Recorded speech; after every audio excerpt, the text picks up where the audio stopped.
오늘 우리가 함께 볼 하나님의 말씀은 사무엘하 12장 7절부터 9절까지 말씀입니다.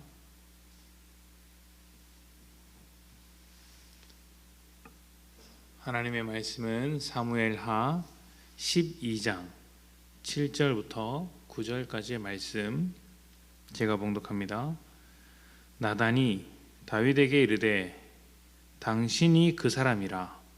이스라엘의 하나님 여호와께서 이와 같이 이르시기를 내가 너를 이스라엘 왕으로 기름 붓기 위하여 너를 사울의 손에서 구원하고 내 주인의 집을 내게 주고 내 주인의 아내들을 내 품에 두고 이스라엘과 유다 족속을 내게 맡겼느니라. 만일 그것이 부족하였을 것 같으면 내가 내게 이것저것을 더 주었으리라. 그러한데 어찌하여 내가 여호와의 말씀을 업신여기고 나 보기에 악을 행하였느냐.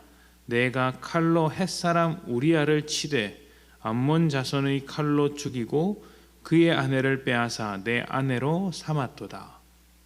아멘.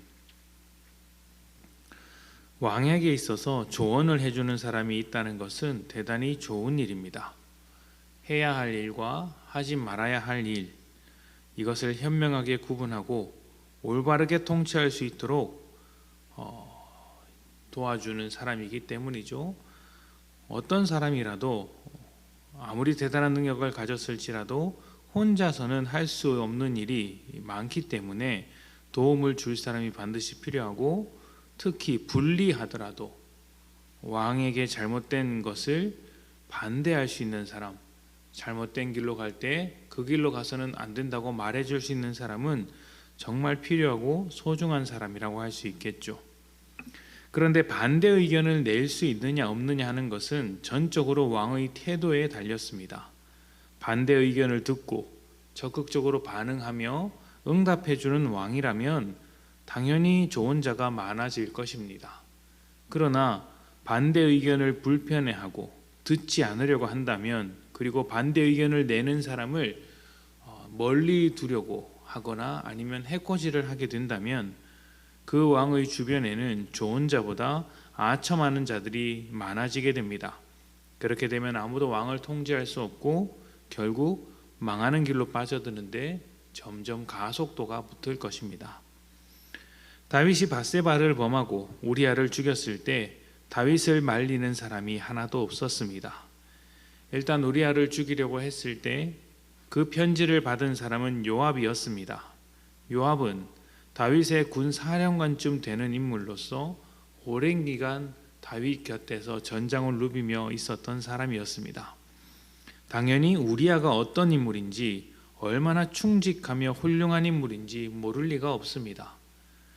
그렇다면 다윗이 그를 죽이려고 할 때 잘못된 결정이라고 조언해야 함에도 그렇게 하지 않았습니다.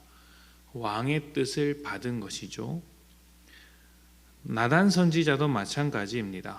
그는 우리아를 죽일 때 등장하지는 않았지만 다윗이 성전을 짓겠다고 했을 때 왕이 원하는 대로 하라고 했던 사람입니다. 왕의 뜻을 똑같이 받았던 것이죠. 하지만 선지자라는 직분은 하나님의 뜻을 가르치는 자입니다. 하나님의 뜻은 성전을 짓지 말라는 것이었죠. 무슨 의미일까요?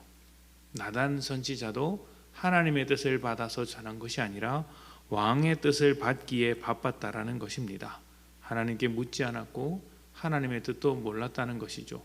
나중에 이 일이 지나고 나서 나중에 나단 선지자가 하나님의 말씀을 듣게 되고 그 달랐던 하나님의 뜻을 가르쳐 주었던 것이죠. 요압이나 나단 선지자, 그리고 그 주변에 있던 그 누구도 다윗의 잘못을 먼저 말하지 않습니다. 다윗 앞에서 눈치만 볼 뿐 하나님의 눈치를 보지 않는다는 것이죠. 하나님의 주권을 인정하지 않은 것입니다. 물론 가장 큰 책임은 다윗에게 있죠.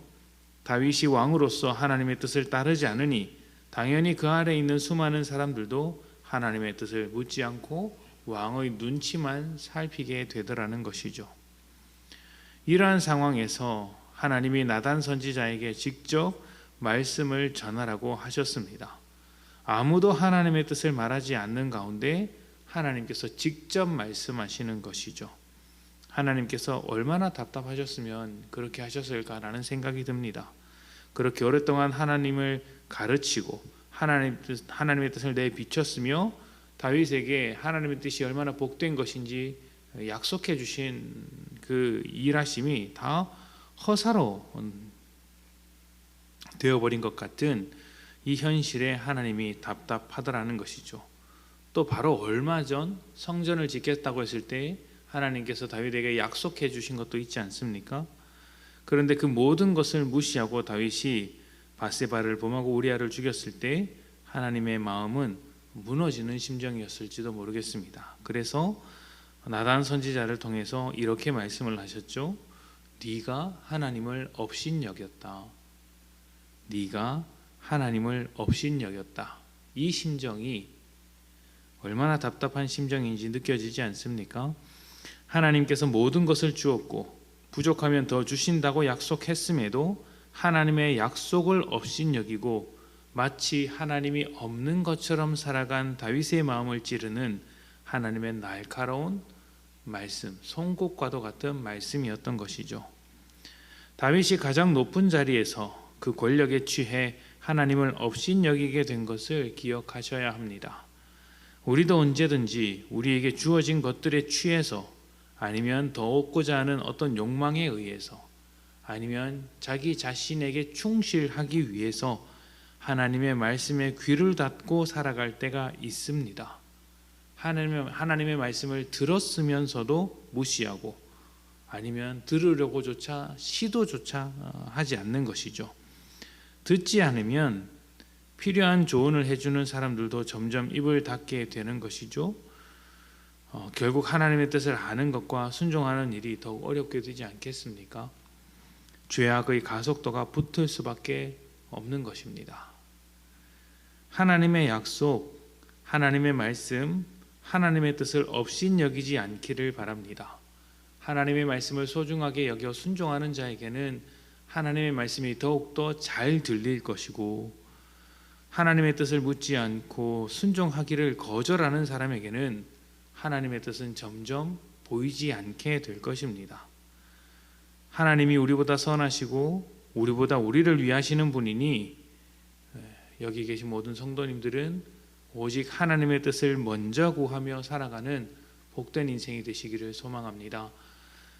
우리아를 죽였던 다윗의 인생이 얼마나 그 악한 행동으로 가득 차 있었는지를 기억하셔서 하나님의 뜻에 어울리는 믿음의 삶 우리가 살아낼 수 있도록 오늘 하루를 하나님 앞에 드리며 살아가시기를 축복합니다. 함께 기도합니다.